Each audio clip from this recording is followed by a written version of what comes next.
In this episode of Present Her, powered by the Beauty Co, we have Pakistan's Zainab Abbas with us. From being a prominent face in Pakistan, Zainab has become one of the most popular faces in the world of cricket broadcast. She's worked in the PSL, covered many tours of Pakistan, the ICC Champions Trophy, and most recently at the Men's Cricket World Cup 2019.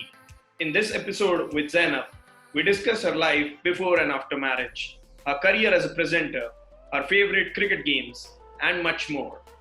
If you are fans of podcasts, do tune in to the Clean Bowl podcast on Spotify and Apple Podcast to listen to Zainab's story in a two-part series.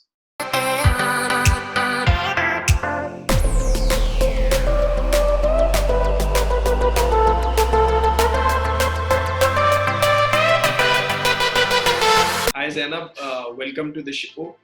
How is the lockdown treating you? Well, I mean, just like pretty much like everybody else, kind of indoors only at home, not really getting out much.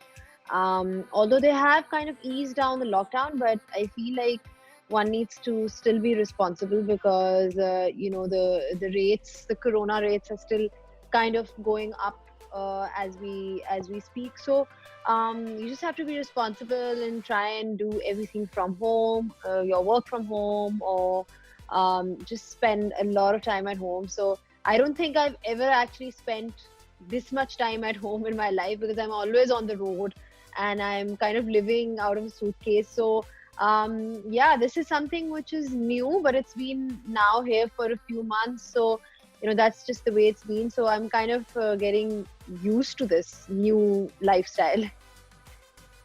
Excited to see cricket back. We're starting with England, West Indies next month, and then possibly Pakistan touring England. Yeah, finally. I mean, a lot of people have been sports deprived, not just cricket, but I think it's important that, the show must go on. That's what I feel. Even if it is in with certain measures and certain SOPs that need to be taken. But just like you have the economy of the country, you have the economy of the cricketing world as well.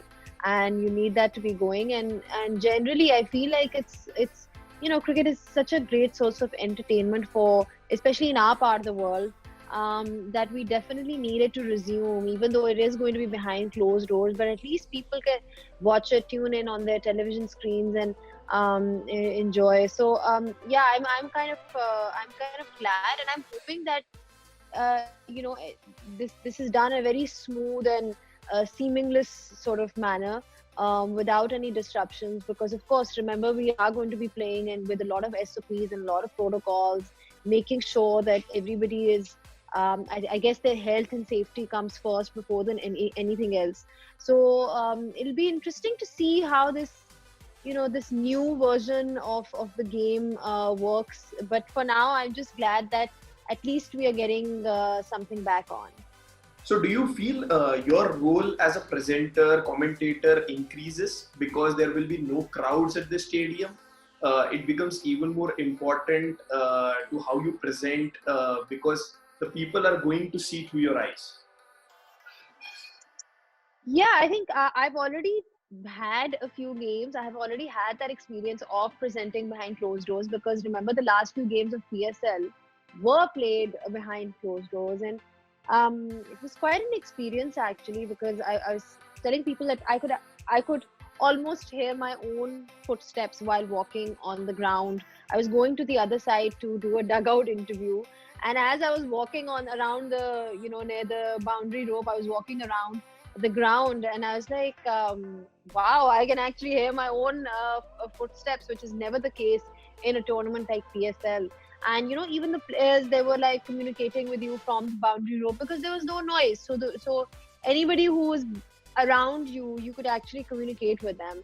And it was challenging because it was hard to keep your motivation levels up, considering there's no crowd, and the crowd is what actually gets the adrenaline going, and that factor was missing. But we as professionals, we have to understand that we have to do our job to the best of our abilities, regardless of the fact whether there is a crowd or not a crowd.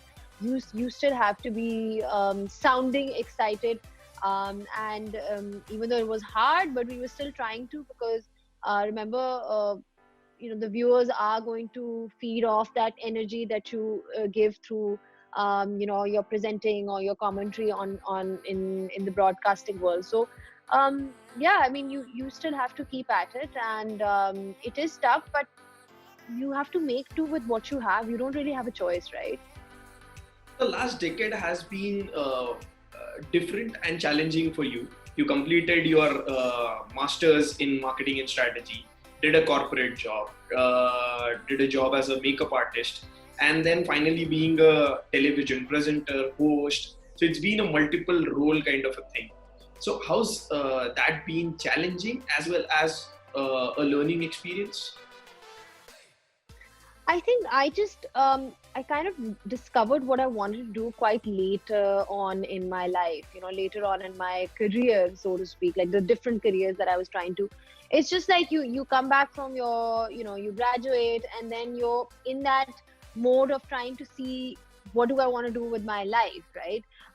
One thing which was constant was that, I love the sport. Like, there's no two ways about it. I mean, that was something which I was absolutely obsessed with from a very young age.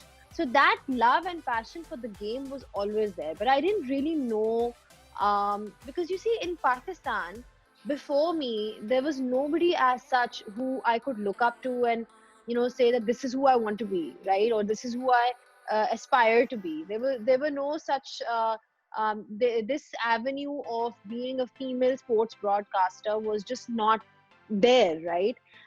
So I kind of found my way through by doing different things. But of course, I started on by doing a 9 to 5 corporate job, and I very soon realized that, look, this is not what I want to do.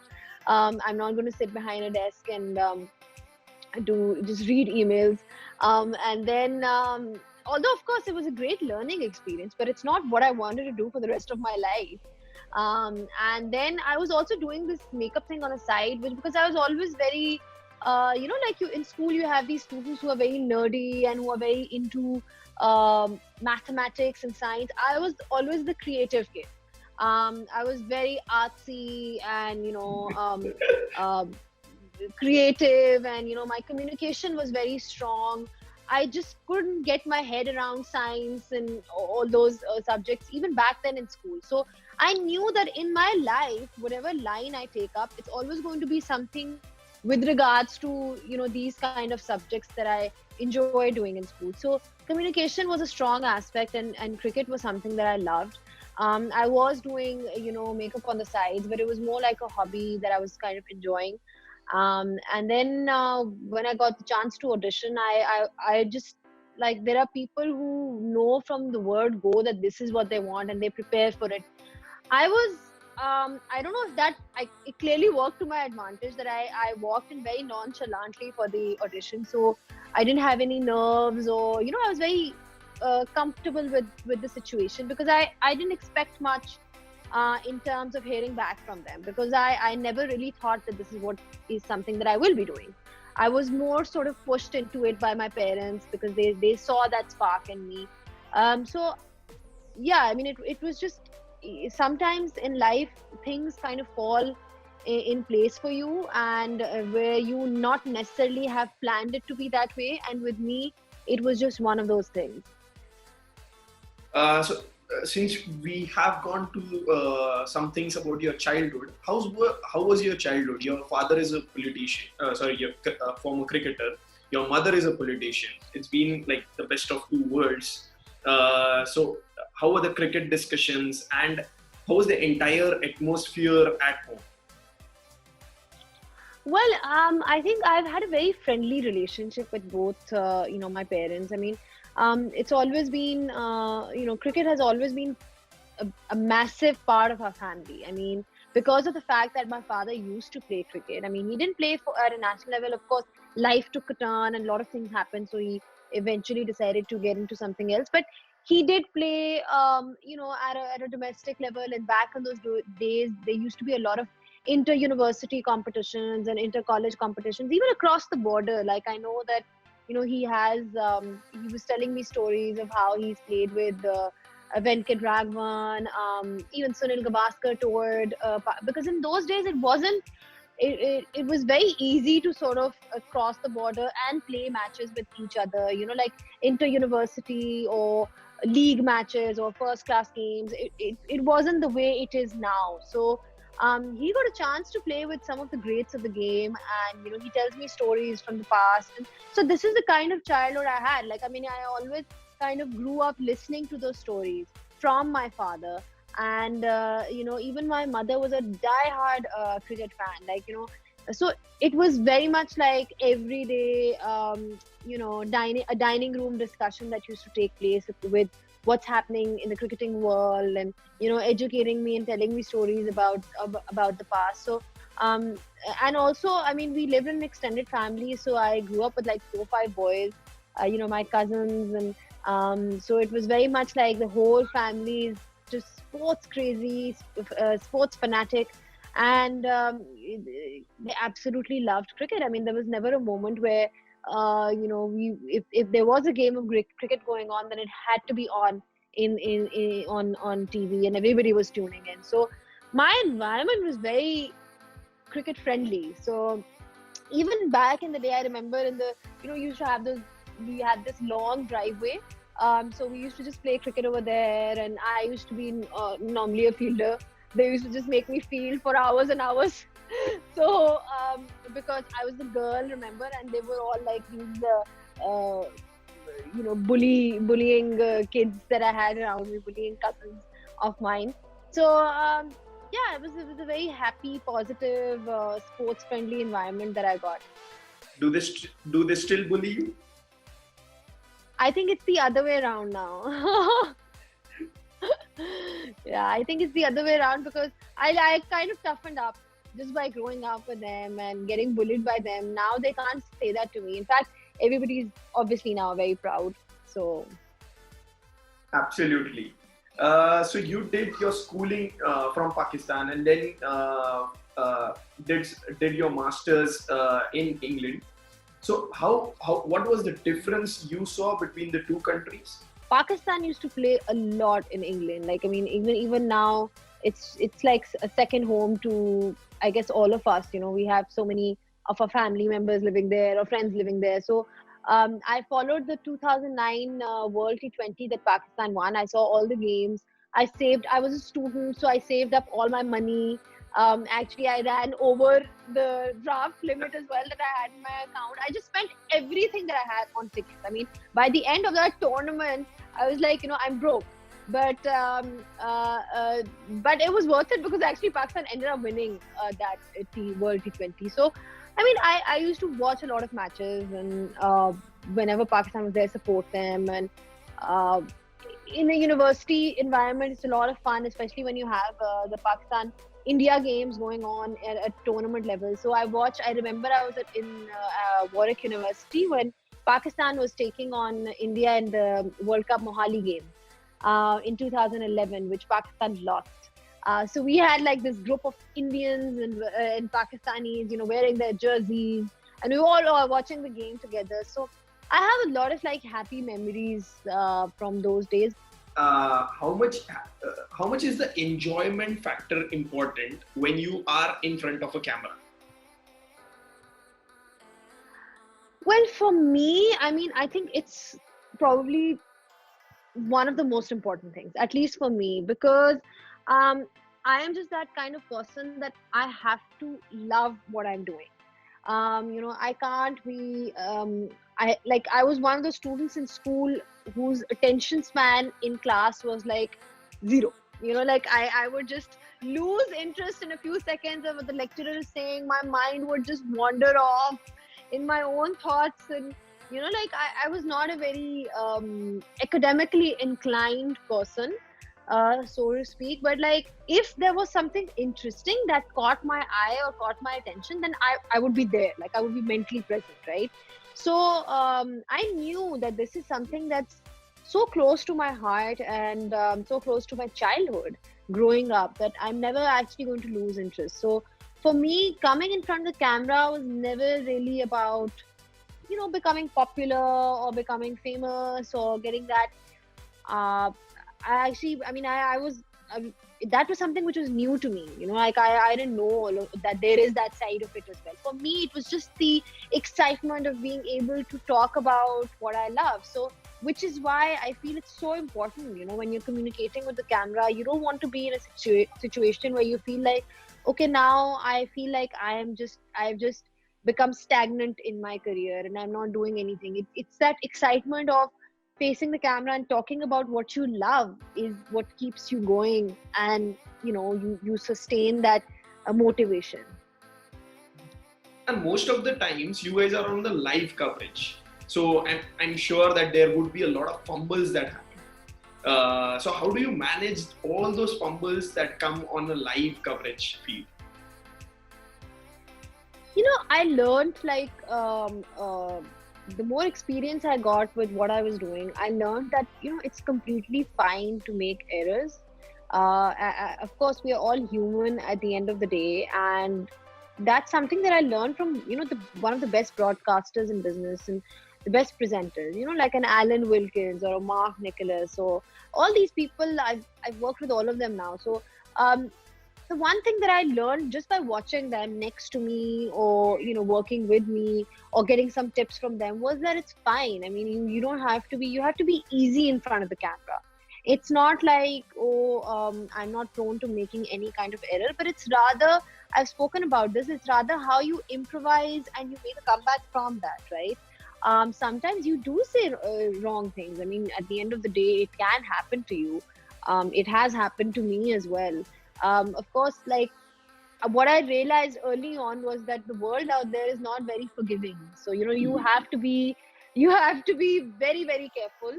And if you're not, then just work your way around your play with words, and make sure that it doesn't really come across like a blunder.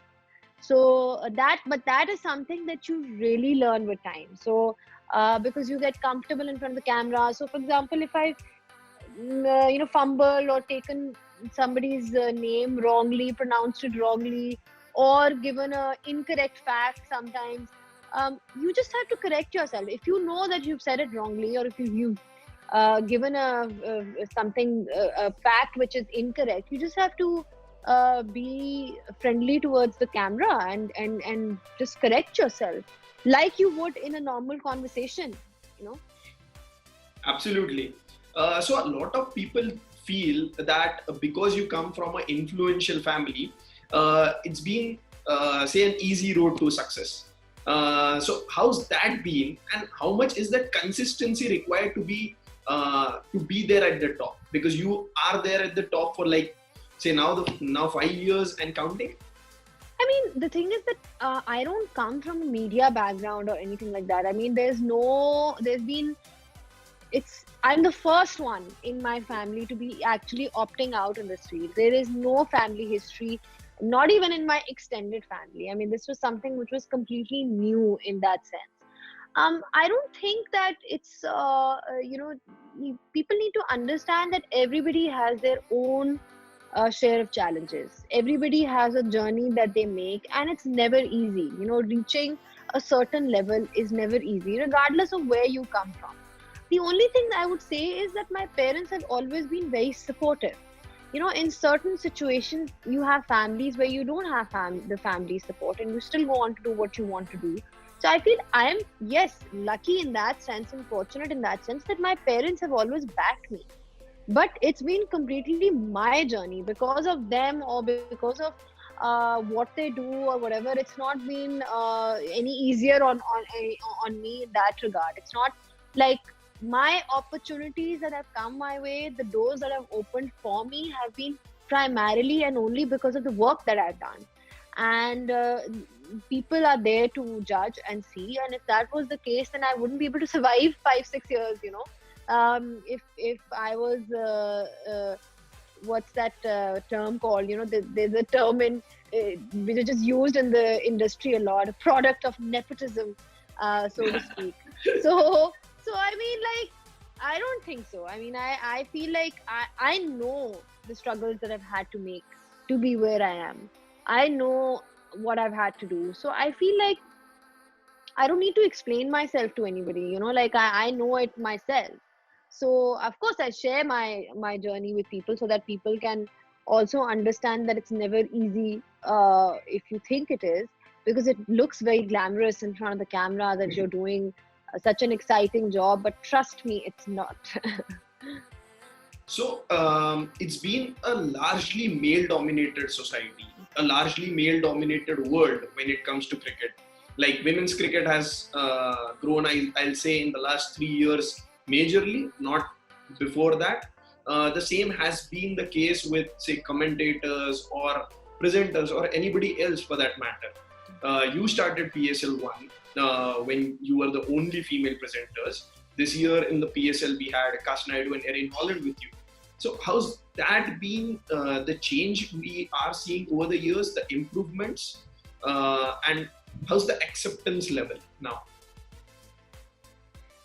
I think, I feel like over the last few years, it's not just in PSL, I've seen like there's been more acceptance and, just more acceptance towards diversity in the world of broadcasting. And that means not just women in particular, it could be uh, men and women of different color, men and women of different origins, men and women of different ethnicities. So I mean, it's great to be a part of that process and journey. I think, like, from a Pakistan perspective, like I said, when I started, like I was the first one, right? So after that, now that I'm seeing more the inclusion of more women, for me it's something which gives me a great deal of satisfaction, because I feel like there's so many talented women out there who really are good at what they do, and they deserve to get the opportunities as much as anybody else. So whether it was Cass this time round, or Erin, or we had Aruj, who was making her debut in PSL, so Right. doing commentary, and she's been a former captain of the Pakistan cricket team.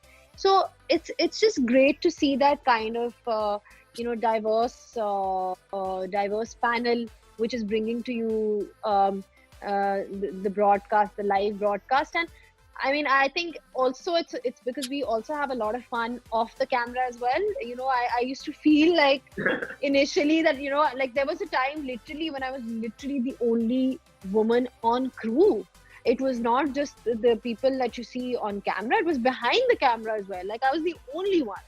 And I used to feel obviously that this is a bit of a cultural imbalance that we have over here, where we prefer male faces. But I think times are changing now. You look around the world, you have a Lisa Stalaker, then you have Mel Jones, you have Alison Mitchell, you have Isha Goha. The list is like endless now. So I'm personally very happy, and I get inspired by everybody around me.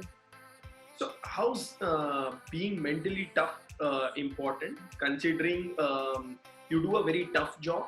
I'm sure there are a lot of critics who speak both in the positive and the negative way, uh, giving responses or just ignoring it. How much is that important to you as a person?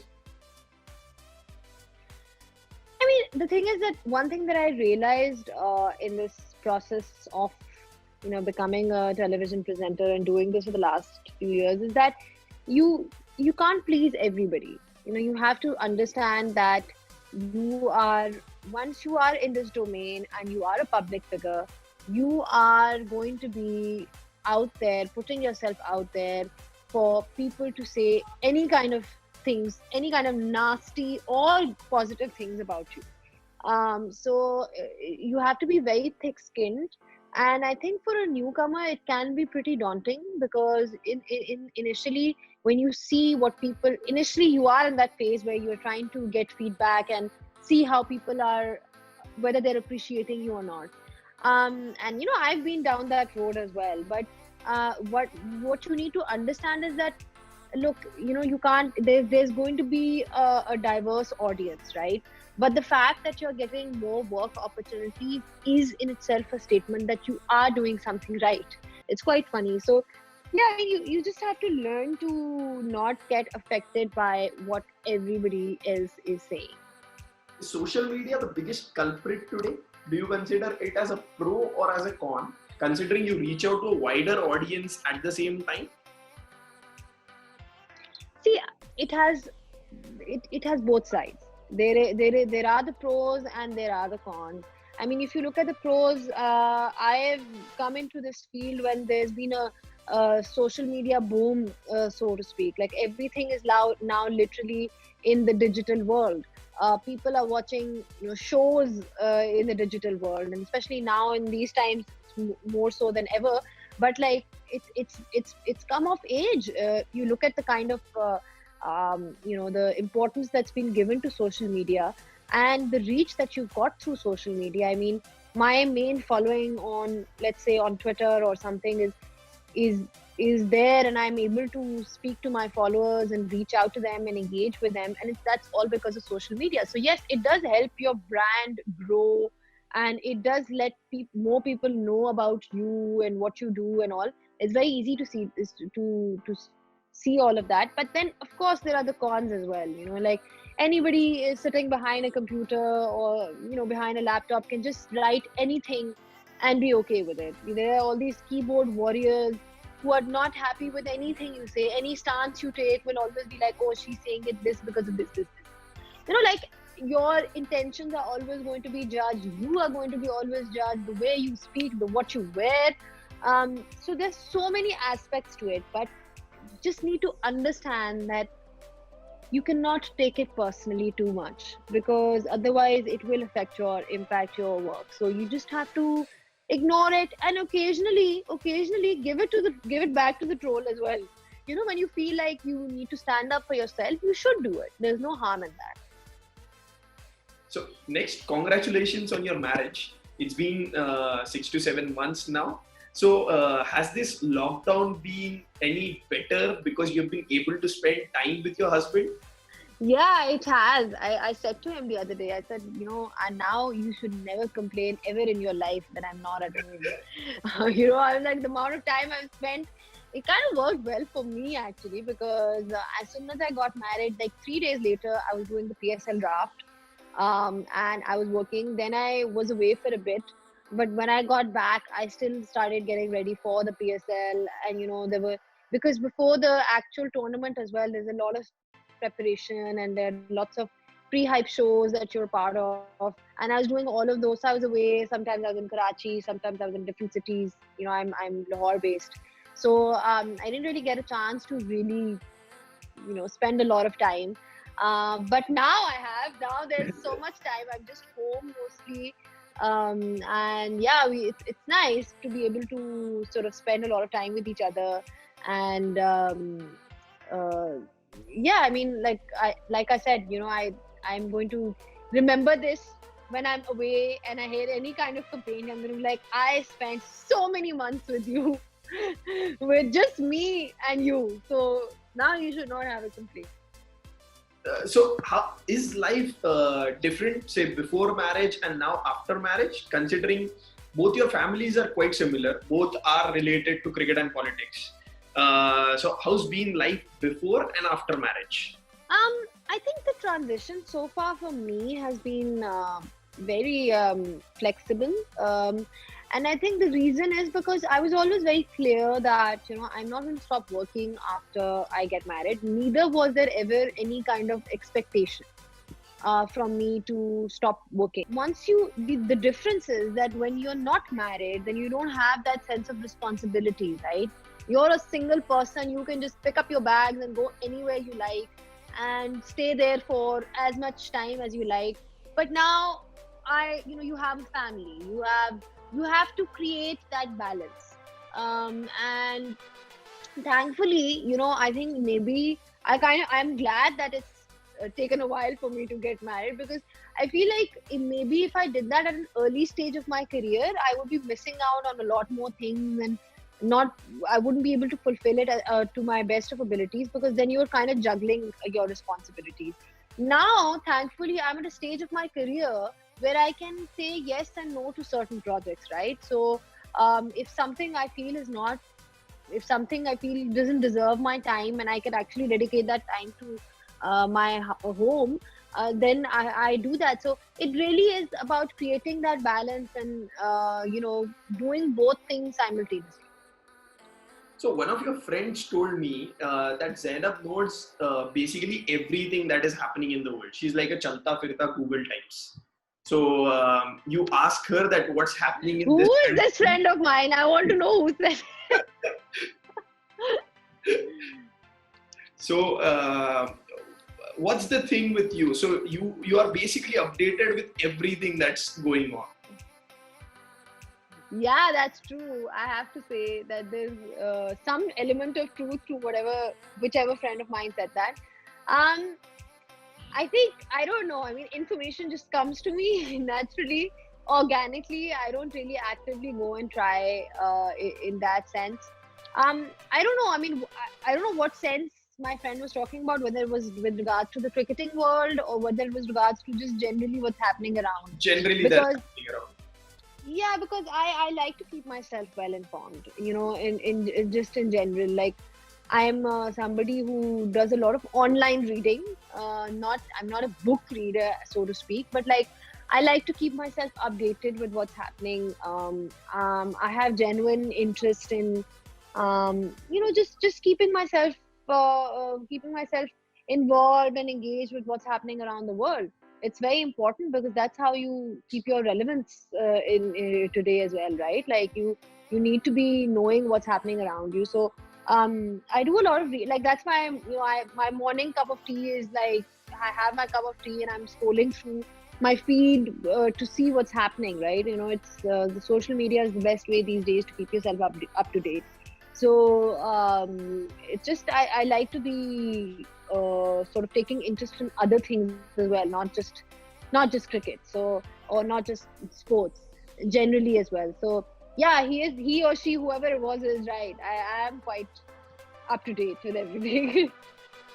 How much is constant learning important? As you say, you read a lot.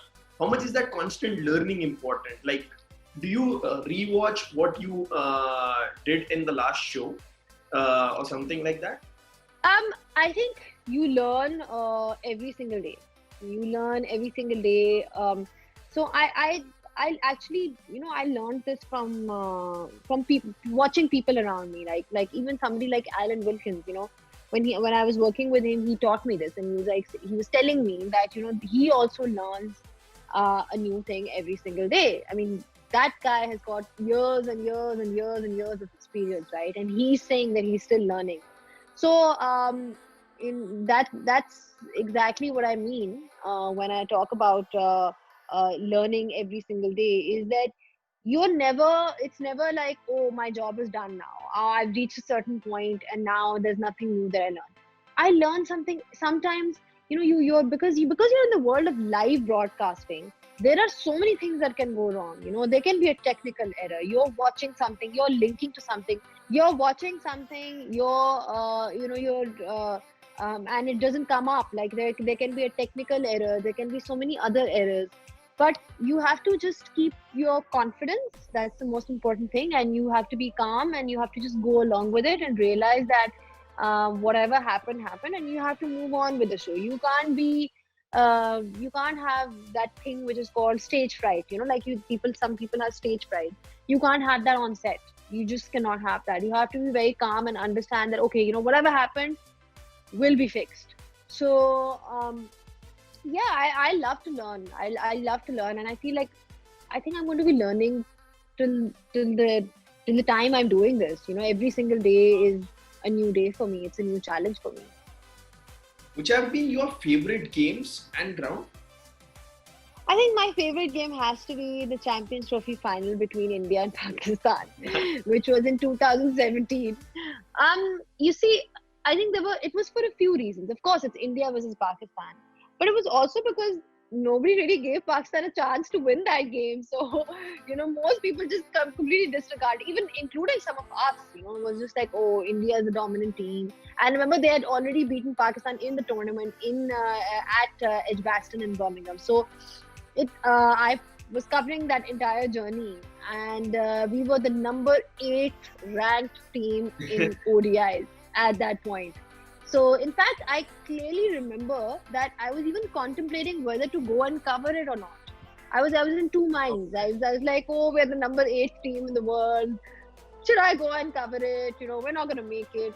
I was quite pessimistic about our chances, only because of the fact that we were kind of in a rebuilding phase and building the team again.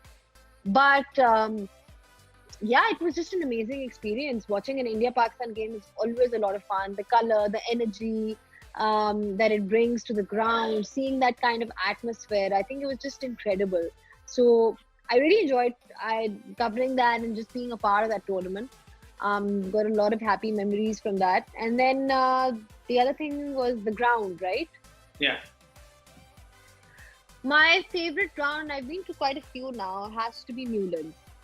Newlands in Cape Town. I think I covered a test match. Pakistan was playing South Africa there. And the sights around were just absolutely incredible. Like, it was like cricket in heaven or something, cricket in paradise. Oh, wow. The kind of visual views that you got there. And, I think with Cape Town, it's also about the weather and just the fact that people really come and enjoy a game of cricket. So yeah, I think there've been quite a few, but I would definitely think that Newlands is my favorite one. Right. So we'll finish it with a rapid fire. I'll just ask you this or that, and you just choose one. Hopefully. So Lahore or London? Oh, Lahore. Azam or Anwar? Babar Azam or Saeed Anwar? No, I get what you're saying. Babar Azam. Studio or field?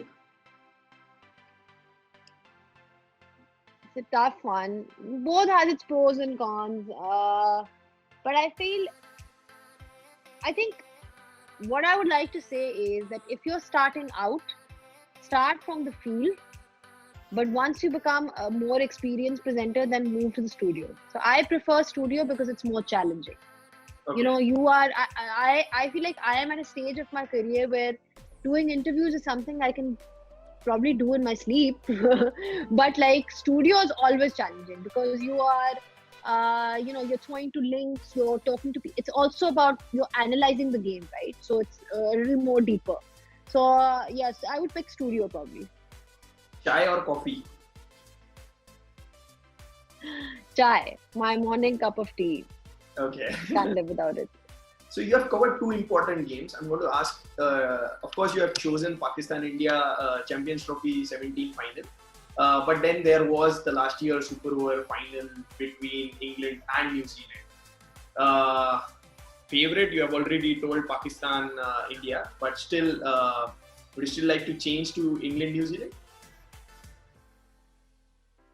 I mean, I think in terms of the most exciting cricket World Cup final we've ever had, it has to be that game.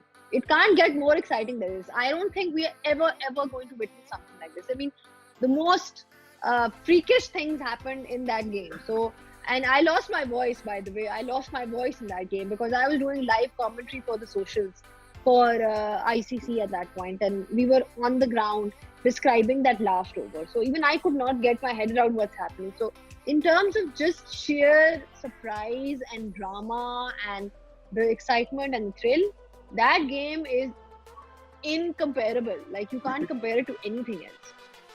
Thank you, Zainab, for coming on the show. It was a pleasure having you. I'm sure you have enjoyed also.